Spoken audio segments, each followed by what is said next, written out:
Šalom, brat, sestra. A ja ti chcem dnes povedať takú úplne, že úžasnú správu, ale úžasnú.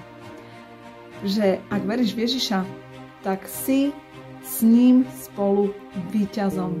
Si víťazom nad všetkým a všade. A teraz, aby si tomu chápal, tak ti to vysvetlím. O čo ide? Keď sme mali teraz posledne duchovný online, tak pán ko mne hovoril a prišlo také nádherné slovo, také silné a mocné slovo, kde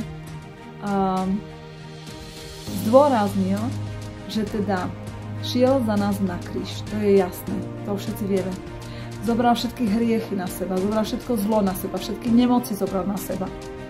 Ale čo je najdôležitejšie? On vyhral nad všetkým. On skrátka vyhral nad všetkými démonmi, nad diablom a všetci démoni a diabli a všetko to zlo je pod jeho nohami.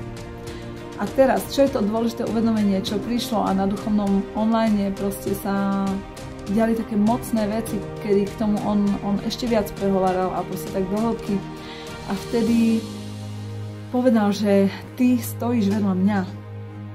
Že skrátka, ak vo mňa veríš, že som za teba zomrel, tak ty stojíš vedľa mňa, ja ťa staviam vedľa seba. A si tým pádom na tej istej úrovni a vyhral si takisto ako ja.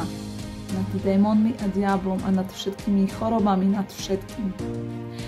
To znamená, že postav sa k tomu presne v tejto autorite a odožeň toho diabla od seba, pretože on je pod tvojimi nohami.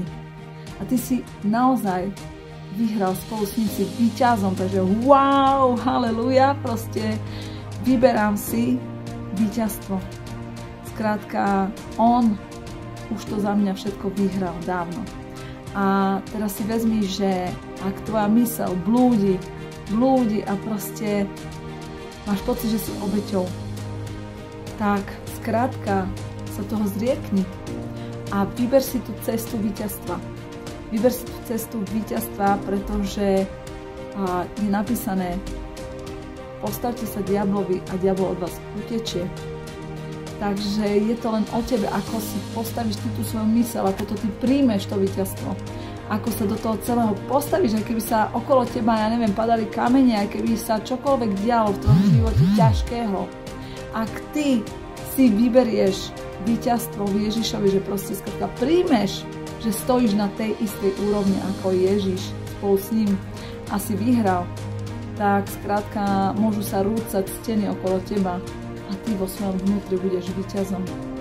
A vec, že keď budeš vo svojom vnútri víťazom, tak to tvoje vnútorné víťazstvo prejde aj do reálneho víťazstva. Ty začneš víťaziť nad jednotlivými sílami. Proste skrátka, možno začneš víťaziť najprv vo svojom vnútri, nad jednotlivými postojmi. A zrazu už nebudeš ten nikto, ten proste posledný, ten stratený, ten, ktorý, ja neviem, je utlačený. Ty začneš byť vo svojom vnútri víťaz. Z tej hĺbky to bude rásť. A z tej hĺbky to potom prerastie a zrazu ty budeš vidieť, že už jednotlivé kroky, ktoré budeš robiť, tak budú víťazné. Zrazu budeš naozaj víťaziť aj v tom reálnom svete. Skrátka, Ježiš stojí vedľa teba víťazným spôsobom.